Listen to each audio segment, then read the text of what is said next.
Hello guys, आपका स्वागत है हमारे चैनल सेंटर ऑफ एजुकेशन में। जैसा कि आप देख रहे हैं, हमारा जो टॉपिक है निर्देशांक ज्यामिति है, जो कि कोऑर्डिनेट पर आधारित है, जिसका नाम है कार्तीय तल यानी कार्टेशियन प्लेन। तो देखिए, कार्तीय तल और कार्टेशियन प्लेन के बारे में आपको जानने के लिए पहले समझना पड़ेगा कि इसकी आवश्यकता हमें क्यों पड़ी मैथ के अंदर। तो देखिए, सबसे पहले क्या होता था कि हमारे जो गणितज्ञ थे, उन्होंने देखा कि किसी भी पॉइंट, जैसे कोई भी पॉइंट हुआ हमारा, मान के चलो ये ए बिंदु है, ठीक है। तो इसका हमें स्थिति जानने के लिए कार्टेशियन प्लेन की आवश्यकता पड़ी। जैसा कि देखिए, आप परिचय में आपको बताया गया है, आप देख सकते हैं। सर्वप्रथम फ्रांस के महान गणितज्ञ थे रेनी देकार्त, जिन्होंने क्या देखा कि किसी समतल में किसी बिंदु की स्थिति निर्धारित करने तथा बिंदु की स्थिति को संख्याओं द्वारा प्रदर्शित करने के लिए एक विधि प्रस्तुत की। कालांतर में रेनी दी कार्ति के द्वारा प्रस्तुत में यह विधि गणित की शाखा के रूप में विकसित हो गई और आज गणित की इस शाखा को हम निर्देशांक ज्यामिति यानी कि कोऑर्डिनेट जियोमेट्री कहते हैं, जिसका दूसरा नाम वैश्लेषिक ज्यामिति भी है। जी ध्यान रखिए, निर्देशांक ज्यामिति में की सहायता से हम बिना चित्र बनाए ही ज्यामितीय आकृतियों के गुणों का अध्ययन कर सकते हैं। ठीक है, ये बात ध्यान रखना। आप कहने का मतलब क्या है, चित्र बना के ही हम किसी भी बिंदु की स्थिति या उनके बीच की दूरी हम ज्ञात कर सकते हैं। तो इस प्रकार हम निर्देशांक ज्यामिति साधारण ज्यामिति की तुलना में अधिक शक्तिशाली है, तो इसकी जरूरत इसीलिए पड़ी। अब देखिए, निर्देशांक ज्यामिति में क्या है। देखिए, इसमें इन्होंने क्या किया, रेनी दी कार्तिक ने, जैसे ये पॉइंट है हमारा पी, इस इस पी की स्थिति ज्ञात करने के लिए इन्होंने क्या किया, दो एक्सिस बनाए। एक तो एक ये वाली एक्सिस है, जिसे हॉरिजेंटल एक्सिस यानी एक्स अक्ष के नाम से जानते हैं, जिसे इंग्लिश में एब्सिस का कहते हैं। और एक ये लंबवत लाइन है, वर्टिकल लाइन, जिसे वाई अक्ष यानी कि वाई एक्सिस, जिसे हम ऑर्डिनेट कहते हैं इंग्लिश में। ठीक है, तो इन्होंने क्या किया, इसे रफ कर देते हैं एक बार, एक मिनट। देखिए, अब इन्होंने क्या किया, ध्यान से देखना। इन्होंने दो एक्सिस माना, एक तो एक एक्सिस और एक वाई एक्सिस। तो इन्होंने जो एक्स एक्सिस है, 10th क्लास में आपने थोड़ा बहुत पढ़ लिया होगा, जानते होंगे। नहीं जानते हैं तो थोड़ा सा बता देते हैं। देखिए, एक्स एक्सिस में इधर की तरफ चलते हैं तो धनात्मक वैल्यू मानते हैं, 1 2 3 करके। इस तरीके से इसका एक परिणाम होता है, यानी कि स्केल होता है। इसी प्रकार से ऊपर की तरफ जब जाते हैं तो ये भी धनात्मक होती है। इसी प्रकार एक्स में पीछे की तरफ जाते हैं तो ये ऋणात्मक है। इसी प्रकार वर्टिकल में वाई जो अक्ष है, इसमें नीचे की तरफ जाते हैं तो क्या होता है, ऋणात्मक साइन होता है। इसीलिए तो इन्होंने क्या देखा, अब देखिए इसकी थोड़ी थ्योरी देखते हैं। निर्देशक या नियामक, जिसे हम कोऑर्डिनेट कहते हैं, क्या है। किसी समतल में किसी बिंदु की स्थिति निर्धारित करने के लिए इस समतल में दो परस्पर लंबवत रेखाएं, एक तो आपकी होगी एक्स ओ एक्स, एक्स ओ एक्स, ठीक है। दूसरी होगी वाई ओ वाई, खींचते हैं, जो एक दूसरे को ओ बिंदु पर काटती है। एक्स ओ एक्स डैश सरल रेखा एक्स अक्ष या भुजच, मैंने आपको बता दिया, जिसे हम एक्सिस ऑफ एक्स कहते हैं। तथा वाई ओ वाई डैश को क्या कहते हैं, वाई अक्ष या कोटि अक्ष यानी कि एक्सिस ऑफ वाई कहते हैं। तथा बिंदु ओ को मूल बिंदु कहते हैं। ये याद रखना, जो मिडिल पॉइंट है, ये बीच में दोनों जो दोनों रेखाओं का जो कटान बिंदु है, उसे हम मूल बिंदु से जानते हैं। ठीक है, उसे, ठीक है, जैसे इंग्लिश में ओरिजिन पॉइंट बोलते हैं। ये अक्ष संपूर्ण समतल को चार चतुर्थांश यानी कि ये पहला वाला चतुर्थांश, क्वाड्रेंट, इसे इंग्लिश में क्वाड्रेंट कहते हैं। दूसरा ये है दूसरा क्वाड्रेंट यानी सेकंड क्वाड्रेंट, ये तीसरा क्वाड्रेंट, और ये फोर्थ नंबर का क्वाड्रेंट है। चार इससे हो गए इसके, ठीक है, जिन्हें क्रम से प्रथम, द्वितीय, तृतीय तथा चतुर्थांश कहते हैं। हिंदी में इन्हें चतुर्थांश कहते हैं। ठीक है, अब देखिए, यहां तक तो आपने समझ लिया। ठीक है, अब नेक्स्ट आगे बढ़ते हैं और समझाते हैं। अब देखिए, उसमें हमने आपको बता दिया किसी बिंदु की स्थिति कैसे ज्ञात करते हैं। ठीक है, चतुर्थांशों के माध्यम से, यानी किसी भी समतल में हम एक्स अक्ष और वाई अक्ष को मानते हुए निकाल सकते हैं। अब देखिए, इसमें दो बिंदु, अब ये फॉर्मूला आपको विशेष ध्यान देना है, इसमें काफी प्रयोग हुआ। दो बिंदुओं के बीच की दूरी हमें निकालनी है। सपोज करिए एक बिंदु ए यहाँ पर है, दूसरा बिंदु बी यहाँ पर है। ठीक है, ए ये रहा और बी ये रहा। तो इनके बीच की जो दूरी है, इसको निकालने के लिए इन्होंने क्या किया, तो इन्होंने दो पॉइंट माने। एक ए और दूसरा बी, इनके निर्देशांक हमें x, y तथा दूसरे का है x2, y2। तो इनके बीच की दूरी ज्ञात करने के लिए हम फॉर्मूला ये लगाएंगे d बराबर अंडर x1 माइनस x2 का whole square plus y1 minus y2 का होल स्क्वायर। इसे आप ऐसे भी लिख सकते हैं, जरूरी नहीं कि इसी तरीके से निकालें, इसको आप क्रम वाइज इस तरीके से भी लिख सकते हैं, x2 माइनस x1 का स्क्वायर और प्लस y2 माइनस y1 का स्क्वायर, और दोनों के ऊपर अंडर लगा के डी की वैल्यू निकाल सकते हैं। ठीक है, कोई फर्क नहीं पड़ता, x की जगह पे x2 या x1 रख सकते हैं। ठीक है, नेक्स्ट आगे बढ़ते हैं।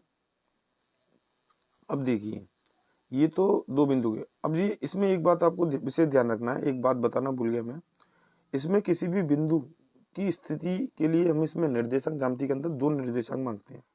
कोष्टक के अंदर पहला जो पक्ष है वो x का आता है, दूसरा जो आता है वो y आता है। ठीक है, तो इसीलिए हम किसी भी बिंदु की स्थिति नए बिंदु की जो मानते हैं हम x1 और y1 मानते हैं। ठीक है, कॉमा लगा के बीच में। इसी प्रकार से दूसरा कोई बिंदु हो भी तो उसके लिए हम क्या मानेंगे, x2, y2, x2 और y2 मानेंगे, तो इसी को हम निर्देशांक कहते हैं। ठीक है, तो इसीलिए यहाँ पर प्रयुक्त हुआ है ये वाला फॉर्मूला। जब दो किसी विशेष पॉइंट की दूरी ज्ञात करनी हो तो इस वाले फॉर्मूले का आपको ध्यान रखना है। नेक्स्ट आगे बढ़ते हैं, रफ कर लेते हैं थोड़ा। ठीक है, देखिए अब आगे बढ़ते हैं। देखिए आपको अब ये फॉर्मूला दिया गया है 4th नंबर का, विभाजन बिंदु के निर्देशांक। अब देखिए अंत विभाजन, अब कोई हमारी रेखा है उसको हमें डिवाइड करना है किसी रेशियो में, तो इसमें बोला है अंत विभाजन करना है। तो सपोज करिए इसमें देखो पहले P के बिंदु क्या दिया है, x1, y1, Q का बिंदु क्या दिया है, x2, y2। अब मिडिल में एक बिंदु माना है हमने R, वो क्या कर रहा है, इसको अंत विभाजन कर रहा है, यानी कि m1 और m2 के अनुपात में क्या कर रहा है, इसे रिसलाइज कर रहा है। ठीक है, तो अंत विभाजन करने पर इसमें ये वाला फॉर्मूला लगाएंगे हम, विभाजन बिंदु R के निर्देशांक, यानी जो बिंदु R ही यहाँ पर भूमिका निभा रहा है इस PQ को डिवाइड करने में, जो कि m1 और m2 के अनुपात में करता है, वो भी अंत विभाजन, यानी कि अंदर से, ये देखो लाइन के अंदर ही मौजूद है। ठीक है, अभी आपको नेक्स्ट मिलेगा बाह्य विभाजन, यानी जिसे हम क्या बोलते हैं, ये तो हो गया आपका इंटरनल डिवीजन, और बाहर डिवीजन आपको मिलेगा। ठीक है ना, तो वो आउटर वाला डिवीजन अभी बताते हैं। तो इसमें आर के जो निर्देशांक है, पहला जो एक्स अक्ष वाला है, तो इस फॉर्मूले लगाएंगे, एच बराबर m1x2 plus m2x1 upon m1 plus m2। इसी प्रकार के निर्देशांक निकालने के लिए जो वाई अक्ष वाला है m1y2 प्लस m2y1 और नीचे m1 प्लस m2। समझ में आ गया, नेक्स्ट आगे बढ़ते हैं। अब देखिए इसमें भाव विभाजन यानी एक्सटर्नल डिवीजन, इसमें देखिए ध्यान से देखना, ये आपको P बिंदु दे रखा है और Q बिंदु दे रखा है। देखो ये दोनों अंदर की तरफ है, ये दोनों बिंदु, पर ये R वाला पॉइंट है ये इस लाइन से बाहर की तरफ है, इसीलिए इसको बोला भाव विभाजन यानी एक्सटर्नल डिवीजन। ये बाहर रहते हुए इनका क्या कर रहा है, डिवीजन कर रहा है। ठीक है, तो P के हमने x1 निर्देशक माने, x1 y1 और यानी कि कोऑर्डिनेट माने, और Q के हमने कोऑर्डिनेट माने x2, y2। अब इसमें भाव विभाजन में जो R जो पॉइंट है जो आपको दे रखा है ये वाला, ये R इसको बाहर से डिवीजन कर रहा है, यानी बाहर रहते हुए भी इसका विभाजन कर रहा है, इसीलिए इसका नाम क्या लिखा, एक्सटर्नल डिवीजन यानी कि भाव विभाजन। इसमें बस आपको विशेष ध्यान रखना है, सेम अनुपात के हिसाब से वही फॉर्मूला है, बस इसमें माइनस आ जाता है मिडिल में, उसमें प्लस था इंटरनल में, इसमें माइनस है। तो देख लीजिए ध्यान से, एक्स का जो निकालने का तरीका है, इस फॉर्मूले को प्रयोग करेंगे, m1 x2 minus m2 x1 upon m1 minus m2, और के लिए क्या लगाएंगे, m1 y2 minus m2 y1 upon m1 minus m2। ठीक, अब देखिए इसके थर्ड पॉइंट देखिए, अब ये देखिए मध्य बिंदु के निर्देशांक। अब कोई रेखा दे रखी है आपको, ये पी है, ये क्यू है, इन दोनों के निर्देशांक आपको दे रखे हैं जैसे ऊपर बताया गया है x1 और y1। ठीक है, इस तरीके से इसके निर्देशांक इधर भी दिए होंगे x2 और y2 इस तरीके से। ठीक है, तो इनके बीच में जो मिडिल पॉइंट में मान के चलो ये r है, इसको ज्ञात करने के लिए हम डायरेक्ट फॉर्मूला लगा सकते हैं, अगर वो मिडिल में है बिल्कुल क्लियर, तो x1 प्लस x2 अपॉन 2 ये वाला, और y1 प्लस y2 अपॉन 2। हाँ, इसमें बताएगा ना, यदि रेखाखंड पी क्यू के सिरों यहाँ पर x1 और y1 है तथा यानी कि ये पी के निर्देशांक है x1 और y1 तथा और q के निर्देशांक क्या है x2 और y2 है, तब रेखाखंड PQ के मध्य बिंदु R के निर्देशांक हम इस फॉर्मूले के द्वारा निकाल सकते हैं। आपने इंटरनल डिवीजन देखा, तो इंटरनल डिवीजन में यदि वो R आपका मिडिल में होता तो इस फॉर्मूले से हम डायरेक्ट निकाल सकते हैं, ध्यान देना। पर अभी मान के चलिए PQ आपकी कोई भुजा है, कभी R इधर भी हो सकता है इंटरनल में, ठीक है ना, और कभी इधर भी आ सकता है बीच में, और कभी मिडिल में आ सकता है। जब मिडिल की बात करें तो हम ये थर्ड वाला फॉर्मूला यूज करेंगे। अगर इंटरनल कहीं भी हो, शिफ्ट किया गया हो, तो उसमें हम इंटरनल डिवीजन वाला फॉर्मूला ही लगाएंगे। ठीक है, आगे बढ़ते हैं। देखिए अब हमारा 5 नंबर का फॉर्मूला है त्रिभुज का क्षेत्रफल। अब कोई भी त्रिभुज है, मान के चलिए इसका क्षेत्रफल निकालना है, तो पी क्यू आर, जैसे इसमें ए बी सी दिया है ऐसे पी क्यू आर हो सकता है, या आप ये मान लो ए बी और सी मान लीजिए इसे। तो इनके निर्देशांक अलग अलग दे रखे हैं आपको, ठीक है, ये तीन ये बता रखा है। यदि त्रिभुज एबीसी के, ट्रायंगल एबीसी के जो कोऑर्डिनेट हैं, ए के कोऑर्डिनेट है x1, y1, बी के हैं x2, y2 तथा सी के हैं x3, y3, तो तब त्रिभुज एबीसी का क्षेत्रफल हम निकालेंगे तो इस फॉर्मूले का यूज करेंगे। 1/2 x1, y2 minus y3 plus x2 y3 minus y1 plus x3 y1 minus y2। ये आप याद कर लेना, कोई परेशानी वाली बात नहीं है, ठीक है ना। और इसको इस फॉर्मूले के थ्रू भी निकाल सकते हैं सारणिक विधि से। ये अगर नहीं आता है तो आप सारणिक वाला चैप्टर देख सकते हो, जो कि नेट पे अवेलेबल काफ़ी वीडियो में है, ठीक है। तो हम भी इस पर वीडियो डालेंगे अभी, पर अभी ये हमारी पहली वीडियो है निर्देशांक ज्यामिति में, तो देखते हैं, आगे बढ़ते हैं। देखिए अब इसमें आपको विशेष ध्यान क्या देना है, थोड़ा रफ करते हैं। तो देखिए आपको टिप्पणी में विशेष ध्यान देना है। ये टिप्पणी में क्या दे रखा है, यदि याद रखिए, यदि त्रिभुज का क्षेत्रफल सदैव धनात्मक होता है, ये तो हमें पता है, अतः सूत्र में मान रखने पर यदि क्षेत्रफल ऋणात्मक आए तो आपको ये ध्यान रखना है, अगर ऋणात्मक आए तो ऋणात्मक चिन्ह की उपेक्षा करना है, यानी कि आपको ऋणात्मक चिन्ह लेना है, केवल धनात्मक की वैल्यू होती है। कभी भी क्षेत्रफल ऋणात्मक आ ही नहीं सकता, इसीलिए मॉड मान के चलिए, यानी कि प्लस में लेना है।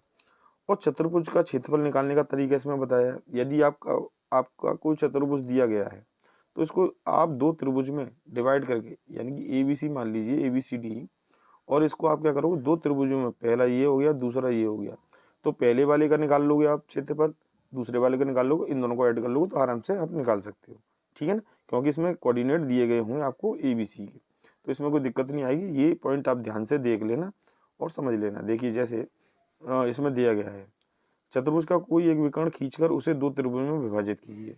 दूसरा नियम, इस प्रकार दो त्रिभुज प्राप्त होंगे और अलग अलग क्षेत्रफल निकाल लीजिए।